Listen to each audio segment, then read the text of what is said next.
And another difference is that when we first met, you were shaved head. You were like Krillin before he grew his hair. I was. And that was a big mistake because before I grew my hair out, I had really big ears. Like... Word. You look like a little goblin. That's one. A cute one, though. Well, thanks. But, like, ow. No, because, like, you ever seen, like, It was at this moment that he knew. He fucked up. What's up, guys? What's up, guys? What's up, guys? What's up, guys? Welcome to another episode. Welcome to Spliff Talk. Today we have a very special guest.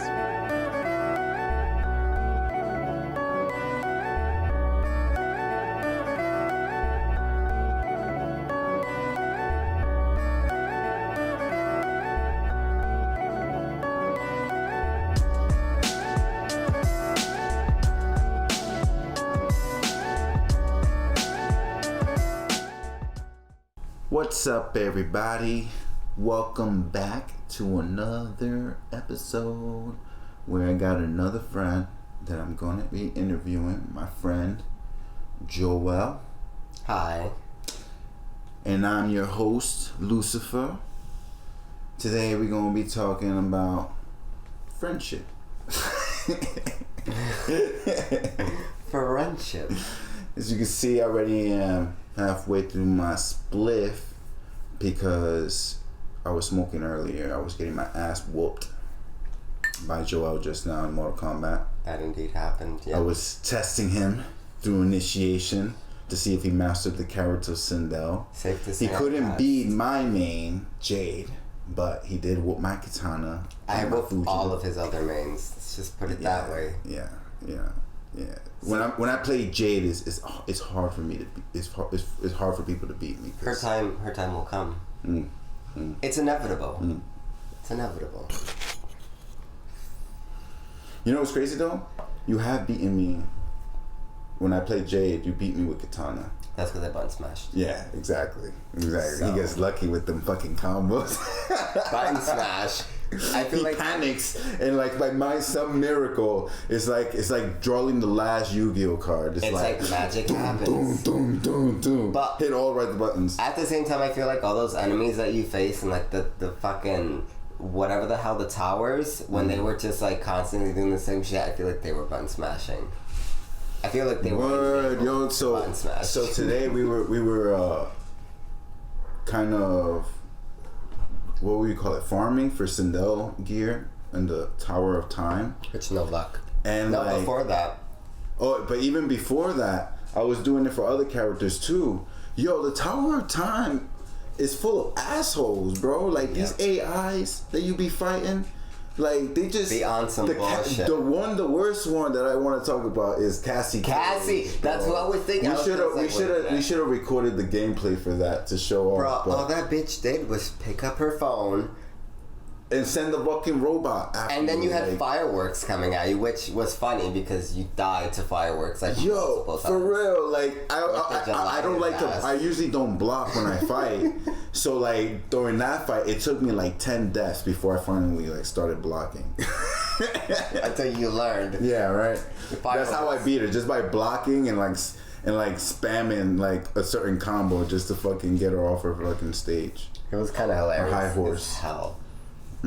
But also very agitating to watch because it was like that's all she did. I've never seen a CPU character fucking spam attack. You'd never seen that before. Not like that. Out of all the fighting games, I remember how that was in like the original Mortal Kombat games where they spammed. Like number 1, number 2, like. In those games, I could understand because, it was, like, limiting. But it's like, yo, that's not fair. Like, I can't relate to that. I always strayed away from those games because I know where I'm licked and I'm fucking garbage at Mortal Kombat. Though, this is different. I do better. But, like, the old ones, like Street Fighter, this Tekken... Oh my god, I was horrible. And I'm okay. Tekken I have that confidence to be like, I'm bad. Like, Tekken was the game I used to play a lot. in Soul Calibur, but after in Mortal Kombat when I was younger. But then when I finally started playing Mortal Kombat again after I got a PlayStation 3, playing Mortal Kombat so much and then playing games like Blaze Blue or Marvel vs. Capcom, they're so fast paced that when I play Tekken, the slowness of it fucks me up. Such a landslide every difference. fucking time, bro. And Soul Calibur a little bit. Soul Calibur I can pick up faster because I've been playing it longer. But Tekken, for the PlayStation, I just can't. I fuck up the combos all the time. I play with people that get like that, but in terms of like shooters, I personally never had that issue, thank God, or else every single game that I play, because I jump around a lot because the external hard drive. I thought I had problems choosing a game to play before the external hard drive. Now that I got like X amount of shit, it makes it harder to choose. I'm more indecisive than I was before. I thought this would solve my issues. Nope, just created more. More indecisive for what? To like play? To play. Like I'll play a few games of Apex and then I'll jump over to Call of Duty. And then I have to remember, because it's Warzone, there's no abilities. So I have to adapt to not being able to, as Loba, jump drive. So I guess it's literally the same with fighting games. I can understand that. That's why, I don't know. What I find interesting when it comes to that, like, I feel the same way when it comes, like, alright. So when it comes to adventure games, I can't stop playing it until I beat it. And I only take a break if I get to a point in the game where I've been playing it for so long that you get kind of like that tunnel vision where like you can't seem to whoop that one person's ass. So you need a break, so you like play something else. And usually like I'll play like Need for Speed, you know, like something different that's kind of chill, don't really need too much combo needed, you know, to kind of relax my mind. Drive. But when it comes to shooter, like Destiny is still one of my favorite shooter games, but I'm very annoyed with like how much farming you gotta do. Like you cannot have a life if you play Destiny really well. I would have wished I would have known that beforehand, because I do have Destiny 2 downloaded. I just never touched it. No. Well, what I was gonna say was I feel I'm the same like you, except like I guess I would switch between Destiny and Overwatch. But they're kind of like two different types of multiplayer games, right? Different. But I can't switch between Destiny and Call of Duty. Like that's why I've never really liked Call of Duty. Like it doesn't attract me as much as like a game like Destiny or Halo. Well, like yeah. I like games with like power up and shooting. Like I don't like going back to like normal. I've learned that I like that too, because I'm ass. I have my moment somehow. Like if I'm drinking, it's like my ability to game becomes heightened, and like I'm in the shit, bro. Like I'm getting a kill streak. To just playing it simple. I never get kill streaks. Unless if it's like in Shipment, which is like a very small map. It's like super fucking fast paced. Yeah. My friends think it's not a victory, but like it's me. It's a victory, alright? If I can get, I once got 94 kills and like 18 deaths. I was ripping it. And I'm like, yeah, this is a victory. But to transition from Destiny to Call of Duty, it's like, it's totally different playing fields. Like completely. Overwatch is sort of similar to Destiny simply because there are like abilities, I guess. Right. But then again, I don't understand the connection completely, because it's like each hero, or I was going to say legend because of Apex, each hero has like an ability. Right, like so it's in that sense, like Overwatch is way more strategic because you really have to master each character and know what your enemy has. Exactly. Whereas in Destiny, it's generally easier. Like generally, like all three types that you have in Destiny are more similar in combat, except the powers are different. So basically, it's just pretty much just balled up into skill. Yeah. Like I think like when I guess what with me is like with Destiny, I like the fact that I can just go in and like use my shooting skills and aiming skills and like, you know, my skills of like adventure games and like really like get good scores and like have fun, like taking names, kicking ass and stuff like that. And then like in Overwatch, it's more like Overwatch is one of those games that's just kind of like it's a lot of fun. First of all, even if you like suck at it, because like even like trying to learn like the characters is pretty fun, and like it gives you like a different type of feeling, like almost like a puzzle. Yeah. But with combat in it, you know, because literally Overwatch is very like tactful, right? Like I said, I feel like you really gotta like know what you're doing, plan it out. It is indeed. You know? There are like many characters that I don't know if you actually played like recently where there's like newer characters. Last time I played was when Ashe came out. Okay, so you haven't played the Echo. No. The Echo moment. No. Echo, she's like a Zenyatta, like very easy to kill, but her ultimate is fucking insane. Like because I stopped playing Diva for a while, and I've learned that Echo, sure, she's squishy, but she can make a difference, like a severe difference. My ultimate is your Diva, and I have my ultimate, I have to lock onto you, and then I transform into you. But the beauty of her ultimate is I get my ultimate twice as fast as everyone in the game. So, if I'm Diva, and if you remember how I play Diva, I get my ultimate like this, and then like this again. That is a huge difference with Echo. But not a lot of people use her because she's so squishy. And in Overwatch, like they've had to nerf a lot of characters, right? They nerf and buff everyone. All the time, right? It's always unbalanced when they try to nerf somebody for the better, but then they completely fuck that character over. So then they have to fix it and then fix somebody else. It's never balanced. It's never 100% perfect. Yes. Yeah. And that's everybody's issue. But then again, everybody in the Overwatch community are a bunch of crybabies. So I don't know. Yeah. Nobody's ever satisfied in that community. I've heard. Yeah. I've seen it firsthand. God, the toxicity is so grand because I like trolling people. It's so easy to me in terms of like in games like Call of Duty or fucking Overwatch. They're just, it's like literally snatching a pacifier. Not even you're snatching that shit. And the Overwatch players just, they place their feelings on a platter and allowing me to feast the troll. And it comes so no.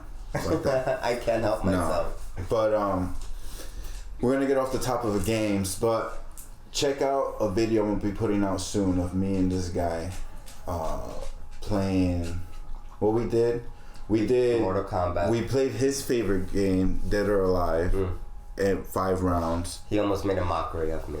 And then we played Mortal Kombat, my favorite game, 5 rounds, and we basically did a competition of like who would win best out of 5 on each game. We also did Blaze Blue. No, we did Soul Calibur. Yeah. That wasn't up there. No, I know. Remember, we forgot. We got so drunk we forgot to record it. Fuck. But you can still check out part of the video. It's gonna be on the Patreon. I believe you mentioned it. And I'm gonna have clips on YouTube, so check that out. But Joel, let's talk about how we met. First of all, we met in high school, though we were going to 2 different high schools. But we had a mutual friend. And I actually thought this guy was Indian when I first met him. As everyone. But he's actually Puerto Rican. Like purebred Puerto Rican. But I made a mistake in my other friend group and they were like, what's your ethnicity? And my stupid ass was like, I'm a Taino. Yeah. So they're like, oh, don't forget, Joel's Puerto Rican, but he's also Taino. And I'm just like, dude, can I just like, I already felt the damage on that. Can you not bring it up again? The fact that I said I was a Taino as a nationality kind of will burn me forever. Yeah. And it won't ever leave. What is that Puerto Rican calling himself Boricua? Well, technically. Yeah, but where does Boricua come from? I never figured that out. Puerto Ricans. I don't know. Puerto Riqueño. Yo soy un puertorriqueño. Right, but where does Boricua come from? Yo soy boricua. Yeah, but where does that word come from? That's why I've always been trying to figure out. You don't know? Absolutely not. Damn, I thought as a fellow Puerto Rican you would know. My Spanish is fucking horrible. You think I will know where Boricua came from? True. Okay. Yeah. Well, and another difference is that when we first met, you were shaved head. You were like Krillin before he grew his hair. I was. And that was a big mistake because before I grew my hair out, I had really big ears. Like, Word. You look like a little goblin. that's one. A cute one, though. Well, thanks, but like, ow. No, because like, you ever seen like, Lord of the Rings? Yes. Because like you have your ears No, are that's Harry like Potter. you know how like because you were really bald at one point and like you had really your ears stand out like really pointy. Are we talking about my precious? No, he doesn't have. I would compare you more to like if like one of the Lord of the Ring goblins was like drawn in anime style, like cute that style. You know. Where is the compliment? You're calling me a goblin?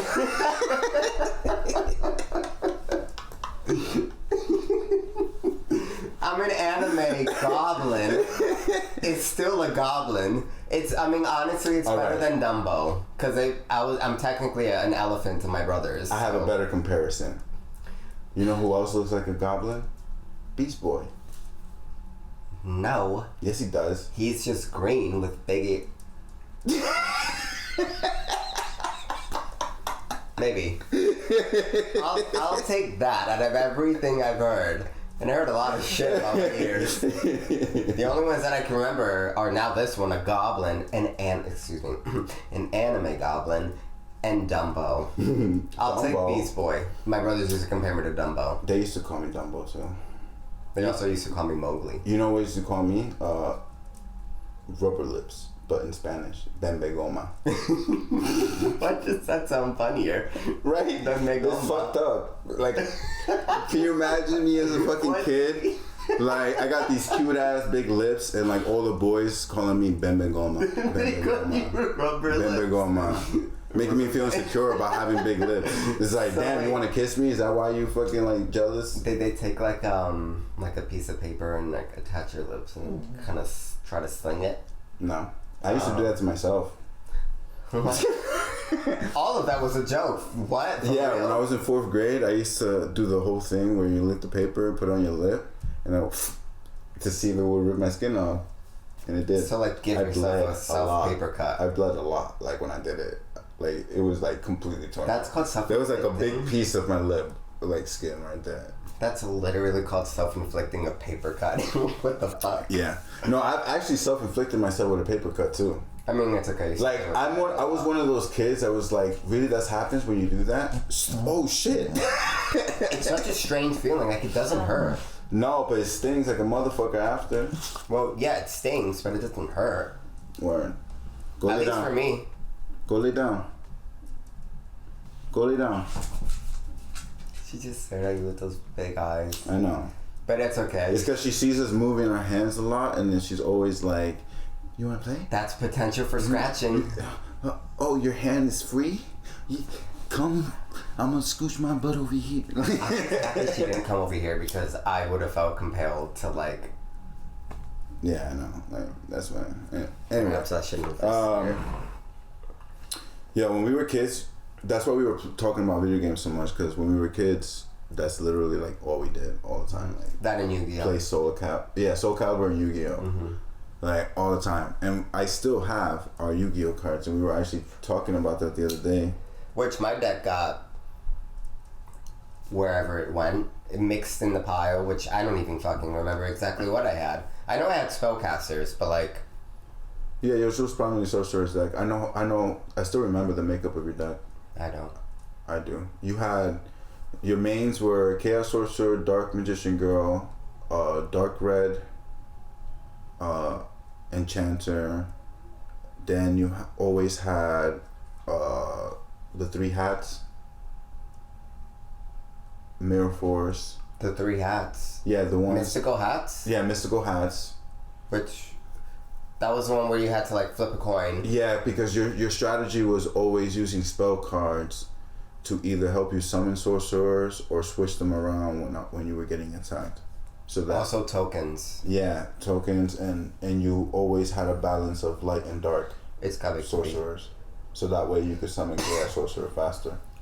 I also don't get the ultimate cuties. Princess Percule and the dark one. Ebon. Ebon, no. Yeah. Something ED. No, CB. Eduni. No, Edon.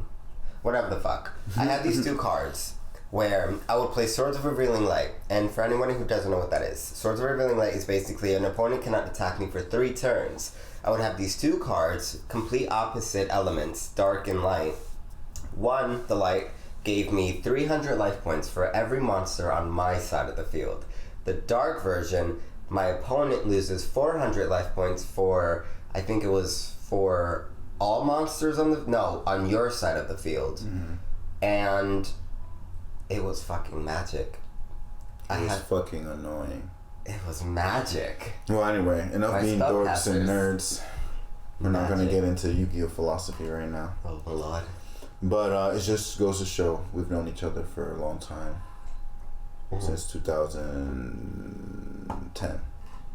Yeah, 2010. And, yeah. But something that we wanted to talk about, you wanted to talk about, is A more important subject. Yes. more important subject, something that's Well, been obviously, our common, friendship is very important. But and like, something that we touched on before, which is mental health. Especially from your perspective, because you're gay. You know, so what are the things that you struggle with, and what do you do to try to manage them? well, for years on years, I've been struggling mentally. Anxiety came later.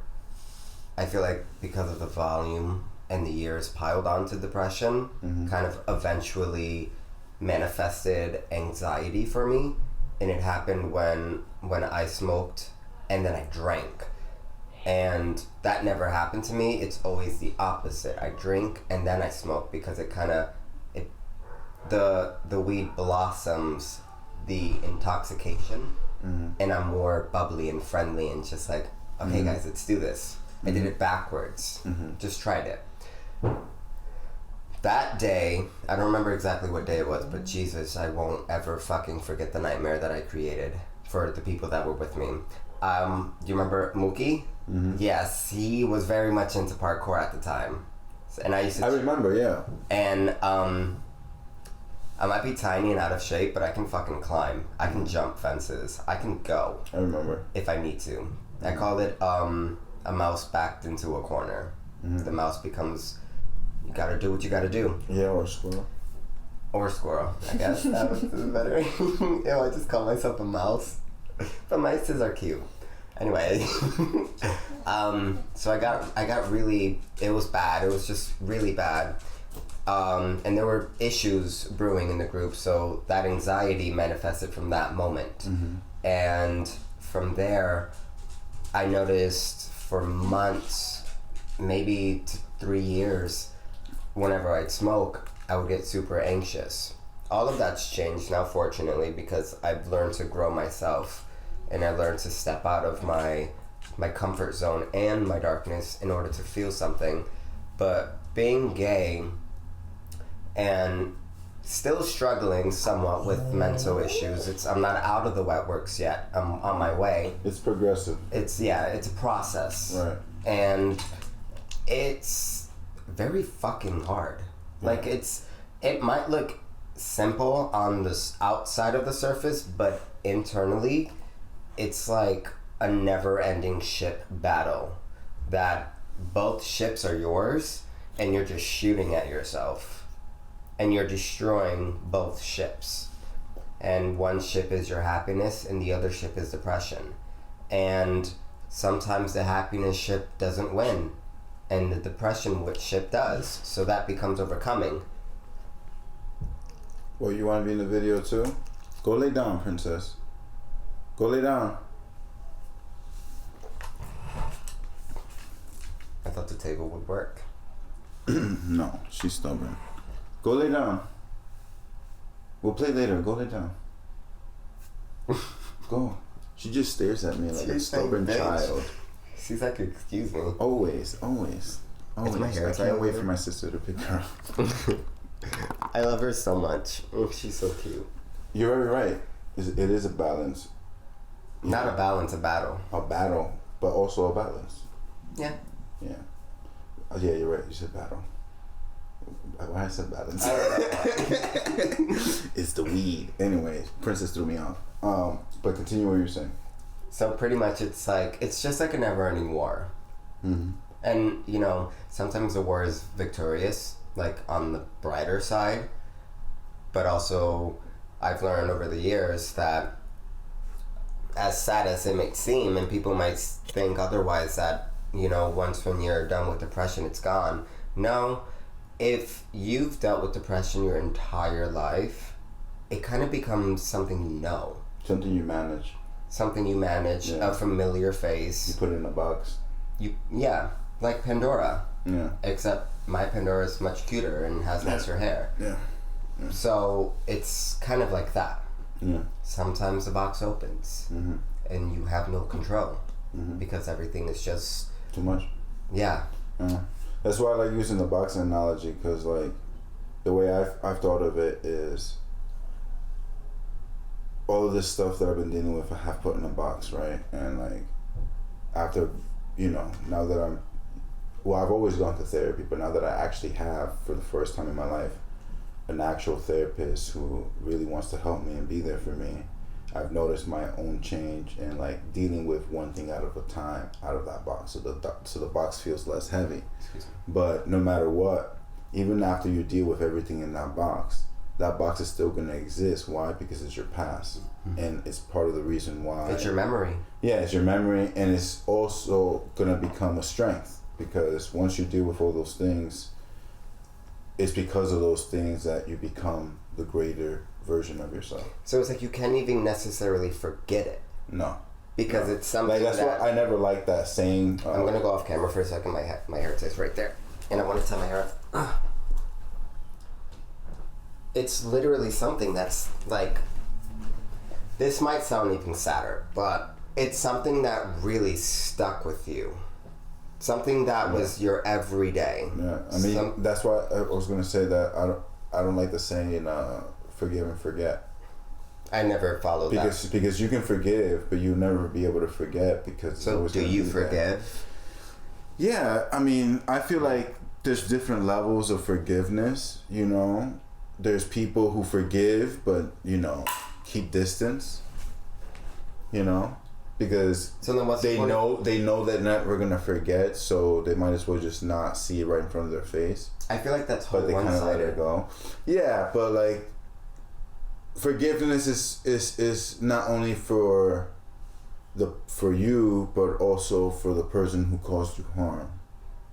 You know, think about it. Like when you're forgiving someone, it's because you felt you deemed them worthy of a second chance of not feeling that guilt anymore. But it doesn't necessarily always mean that they're gonna have the same kind of relationship with you. Understandable. You know, but and everyone deals with forgiveness at different levels. Some are nicer and more forgiving and more generous and more open, and some are, you know, you're gonna have to climb up this ladder to kind of gain my trust again. Okay, that you clarified all of that. Yes. You know, it makes more sense, because I was thinking like going off of like I forgive you, but like we're still keeping distances. And I was thinking, like, what if a person completely changed and realizes they're wrong? And if they take acknowledgement of what they've done, and because I feel like... Well, that's why, that should be the main reason why you forgive someone. That they changed. Or they seem like they have the potential to change. And that still applies to the ladder. Like right. But then there's special cases, right, where someone did something to you that's considered unforgivable, something horrendous, something traumatizing, right? Like, fuck my dad. Yeah, like in those cases, oh my god, that sounded way too forgiveness takes longer, but when it gets to that point, you can still remain distant, not because you don't forgive that person, but because maybe that person's not gonna change. Or maybe that, even though maybe that person might change, maybe there's no real reason for that person to be in your life anyway. You're just kind of forgiving them for what they did to you in the past. You know, like I said, it's circumstantial. To brush off the negative. You know, because it could be somebody who did something to you at one point in time, but like never been part of your life, and then maybe at some point in the future you confront them and forgive them for yourself so that you can let it go. Not really caring what they choose to do with that, right? But just for you to let it go and still keep that distance because, you know, that person's not really part of your life, so why does it matter? Yeah. You know? Like clarity. Not clarity, it's very individualistic. Okay. You know, based off your own perspective and circumstance. But the same value is still applied. It's, you know, forgiveness, but never forgetting, because how do you learn from your mistakes if you're trying to forget what happened to you?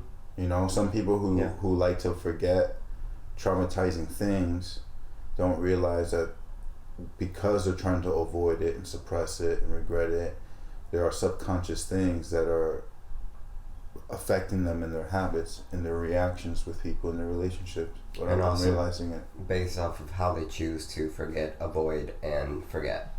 Exactly, you know, like that's very fucking relatable.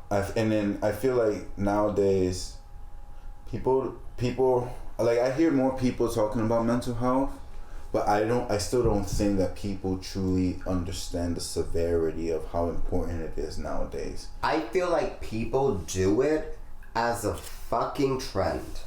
Like on TikTok, this is why I don't want to be that person that's like constantly scrolling through TikTok. I don't know if you do. I don't know if any of you do. I apologize in advance. But I hate those people. My mother's one of those people. But I don't hate her, obviously. But like, I feel like TikTok is like this shitty, like, this is how you're supposed to look type of void. The trend was depression. This is how you're supposed to look for views. Everybody took, and I spoke to my therapist about this, and we both agreed, because she was like, I see a lot of people like, well, me and her kind of didn't see eye to eye on this subject, because I personally love dark humor. If you can't make a laugh out of your own darkness, then what the fuck is the point of anything then? Because you gotta find a way to make a joke of it to ease it up a little bit, you know what I'm saying? And she was like, she brought up ADHD kicking in. She brought up how she sees on TikTok how people making a laugh on suicide. Gesundheit. Thank you. Now, to an extent, I saw one eye with her, but not full eyes. I love dark humor. I love darkness. And she brought up how she's seen a lot of videos on TikTok kind of making a joke of the big S. And I was like, that's kind of part of dark humor. And I explained my part, like, like me, like, make a laugh out of my shit, you know? Bring it to light, don't talk about it, but talk about it and make it funny. Like I always tell people, if you're gonna judge me, make it funny. Cause if you're gonna fuck me, just make it funny. And that's how I feel about the big S. Sure, it's a very, very massive topic and it shouldn't be taken as a laugh. But I feel like those who deal with it personally should be allowed. Other than people who don't or never felt it. I feel like it depends on the context of those videos, you know. Because well, I've never seen these videos, so I don't know any context whatsoever. I feel like when it comes to certain topics like suicide, rape, things like that, I don't feel like they should be. I feel like rape is where I draw the line. I feel like they should. I feel like neither of those should be a topic of comedic discussion. Actually, harm of a homosexual or trans is also or anything like that, like making fun of violence or like like I said, it depends on the context, you know. But I agree in the sense that TikTok tends to be this void of trends. However, it also, like, see, that's the thing with technology is like, it's equal pros and cons. Mm-hmm. It's all about how you use it, you know? It's like when it comes to guns, right? Having a gun doesn't make you a bad person, nor does it make a gun, have the weapon itself evil, but how you use it. Yes. Right? And technology is a tool. And unfortunately, yeah, we have people who use it to do stupid stuff or fucking stupid. Do things that are ultimately meaningless. But there's people out there who make bread and butter because of it, you know. I kind of forgot how we got into this topic. I feel like we were ranting so much. Sorry. Talking. No, what we were talking about. I feel like with a dog and everything. I didn't mention my ADHD kicked in, so I don't even remember. We were talking about.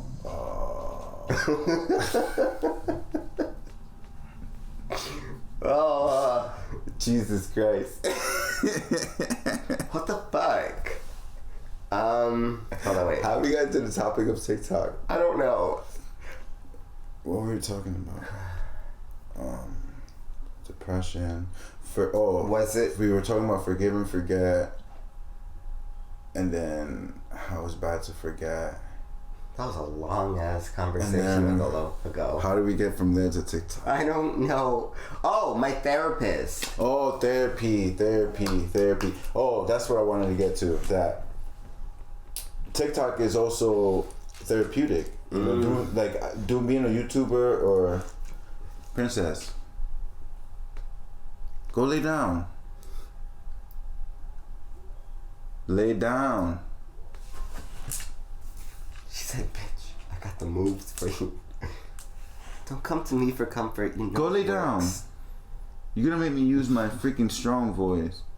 Just so that you listen to me. Go lay down. Princess, go lay down. Made you flinch. Go lay down.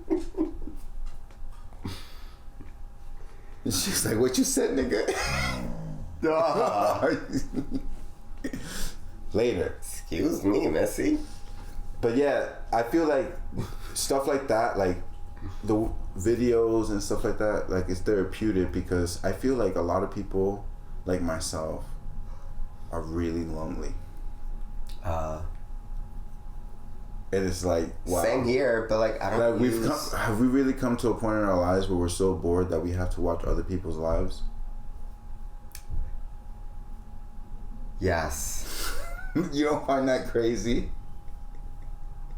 That's maniac. Right? Yes. And like most of the stuff we're watching is not even real. It's what people like do video clips and stuff like that. It's bullshit. Yeah. And also it's just a bunch of people wishing for their 15 minutes and then like they just do a stupid dance thinking they're choreographers. Yeah. Bitch, sit down with your Birkenstocks and relax. Like, shout out to Birkenstocks. My mother likes those. You know when you found out that Santa Claus wasn't real, it was like, damn. Or like, I was 12 when I found out, by the way. I found out when I was like in 2nd grade. I feel like people should have found out earlier.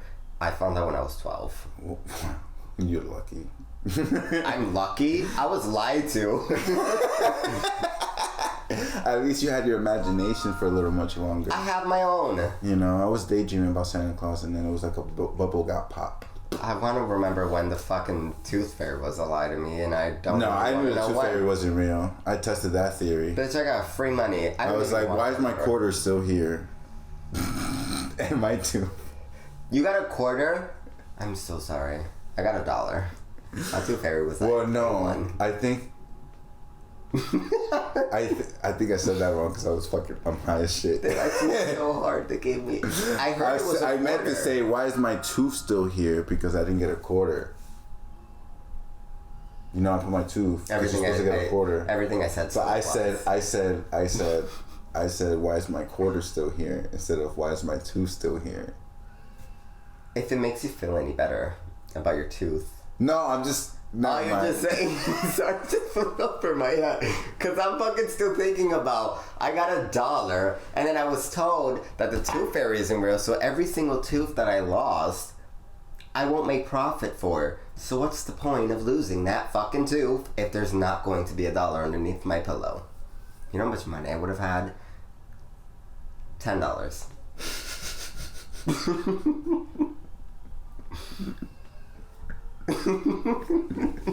We're really talking about Tooth Fairy. Sorry.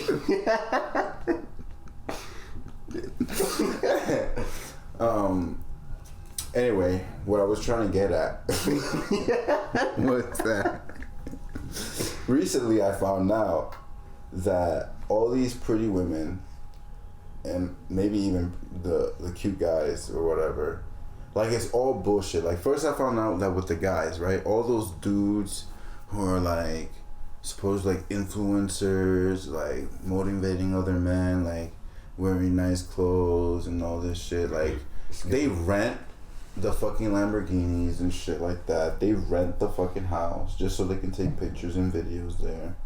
Like, none of it is theirs. I wouldn't put it past it. Exactly. And like, they sell this fucking image, and it's like, what the fuck? So that bubble got popped. Then the females, all the pretty girls, right, influencers, finding out from watching other YouTube videos about relationships and dating now at this age, finding out that these women prostitute themselves. Is that an actual thing? Yeah, like they date rich men and fucking expect them to get paid $10,000 or whatever just to like have sex. I'm sorry. Do you know where I can sign up? $10,000? Listen, I said it before, I'm gonna say it again. We did not go through the women's right movement and all this fucking struggle for women to have free choice of equality just so that you can go back to being a hoe. Like, what was the point of all of that? My dear friend, you're forgetting the point. Women, like the word women underscored, have power. Do you think a dumb woman wouldn't use her beauty as her power? Those are the same profit? Right, and those it's triple P. I got a counter. Women, her prettiness, power for profit. Triple P. Oh, I thought you were going to say pussy. No, well, obviously. Pussy power. Her pretty. Pretty pussy power. That's what a PPP should be. No, that would be a quadruple P. Pretty pussy. Pretty pussy. Pretty pussy power profit. That would be a quadruple, right? 4 is quadruple. That's quadruple. Well, a lot of people forget that women still have a stamp. I'm gonna counter what you say because those same women are the same ones releasing videos on YouTube and Instagram crying, talking about how miserable they are because their lifestyle. They don't realize until it's too late that prostitution is a dead end. You know why? Because when they finally prostitution is a dead end. Right, because when they finally find the person that they want to be with, like this girl did, the video that I saw, that I think I posted too, she was crying about how like she wants to be with this guy, but she's so scared because if she stops doing what she's doing, she has to completely depend on him because you can only be pretty for so long, making $10,000 every fucking time you fuck someone. Or that's her own idiocy. She can get a job, duh. That's the problem. No prostitute is gonna go from making a couple grand every month to fucking getting some basic job when they have no fucking experience and they've been hoeing around for 10 years. They started at 18, 19. Then find a compromise. Like, no, but that's the reality of the situation that we're in. It's like, no matter how you look at it, unless prostitution became legal and like it became a business where like I can own a club where I can have some kind of contract with the girls and the clients, where they can make consistent money and there's some type of retirement plan and all this other shit for safety is a dead end. It's a dead end. It's called saving. Because unless they're smart enough to use most of that money to invest and educate themselves, which most of them don't. Because they just have fun with it. Exactly. But then, like, think about it this way. Like, when you find at the end of the road, like, you want to be alone for the rest of your life? Or because you have a high body count? Personally, I wouldn't mind it if I can be alone on a yacht with like 4 men named Gustavo. You don't have a body count limit? I don't believe in that.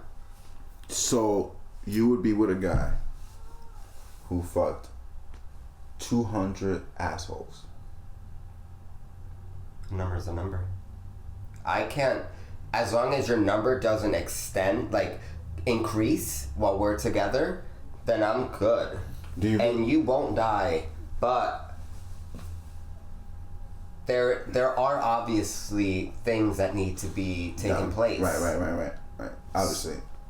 The little checkbox, right. Alright, let me ask you this. Do you agree with the statement, can't make a wife out of a hoe? Technically, you can. You can make a wife out of a hoe? Yeah. Explain that. Because a hoe is a phase. Sure, if you like sex, then find somebody who likes sex too.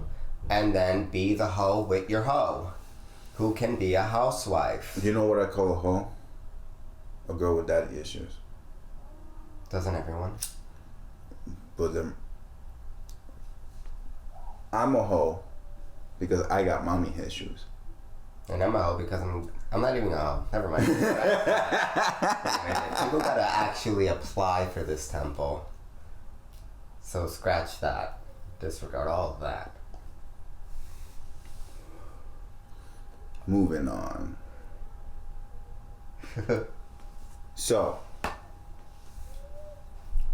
where do you see yourself in 5 years?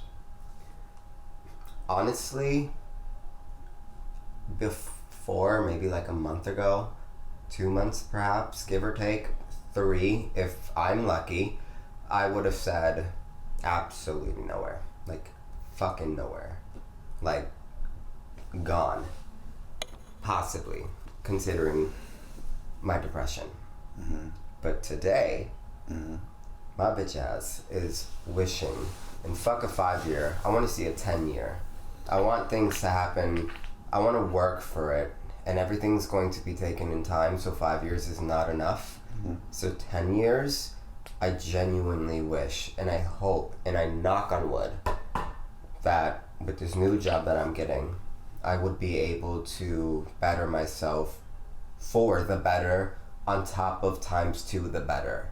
Like, I want to be able to take myself to a nice fancy restaurant. I want to... Oh, you want to be financially stable and independent.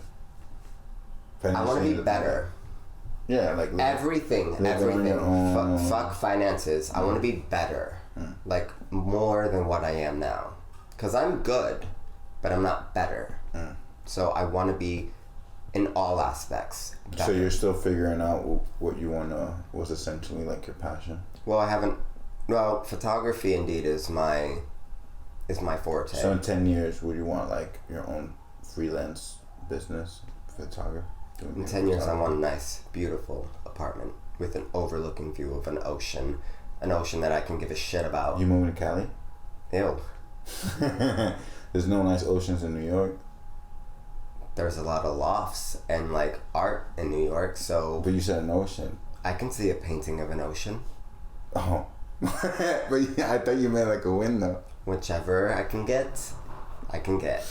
Okay. But I want to be able to not have roommates in 10 years. I want to be able to have my own personalized apartment. I want to have maybe a dick appointment that is exclusive and potential boyfriend material. You know, someone who's into me and only me, wants my body, but also loves my mind, my brain, my anxiety, because I don't think anxiety will ever leave. Yes. And also, I want to be I want to be self-dependent, and I want to be, what's the word? Hold on a second. Are you recording? This is employment.